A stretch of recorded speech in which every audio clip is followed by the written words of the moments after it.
O yun. Basta alam mo ito, ako nakukuha.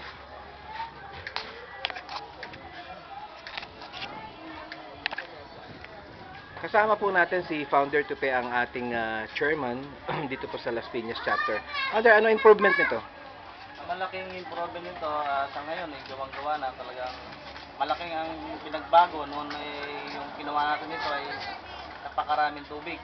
Ngayon ito na, mataas na. Ito na ba yung dati? Ito na. Ito na siya.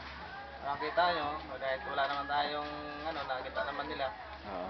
Kahit galing ng municipal yung work nila ngayon. Okay, pasok tayo ha. Ito yung side na to ginawa ng last year.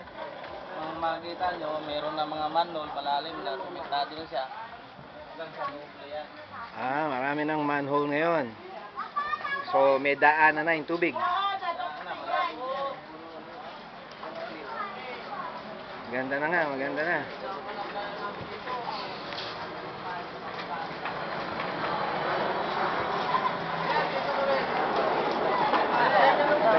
Ako din ma-interview ko na.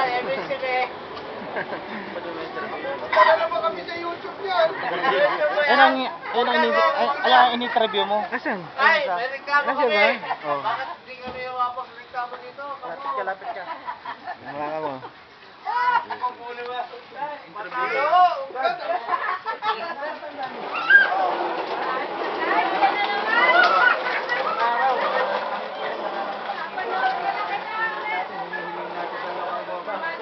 Pagawa.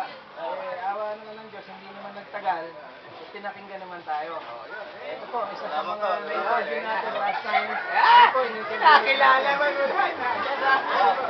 Visit ka na naman eh. Ano dyan ah? Dapat sa susunod Matanda eh, Jerot. Yes. Ito, papasok. Yun po yung mga tao na nagpapasalamat sa atin dahil sa ginawa natin sa YouTube sa pagpapakita ng Daniel Fajardo Elementary School noong araw, last year. And after almost 18 years, finally, dininig na po ng mga kinaukulan ang hiling po ng mga magulang at mga teacher, kasama na po ang ating foundation para ipagawa po ang ating Daniel Fajardo Elementary School.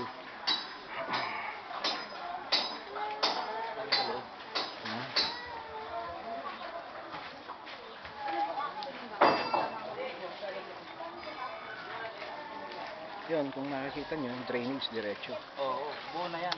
So, ang drainage dito, Founder Tupe, si Christopher Yalon, dire-diretso na ang drainage hanggang sa main highway. Mga kabilaan na naman. Aha.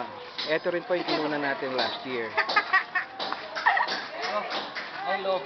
Ito na po ang loob ng Daniel Fajardo Elementary School.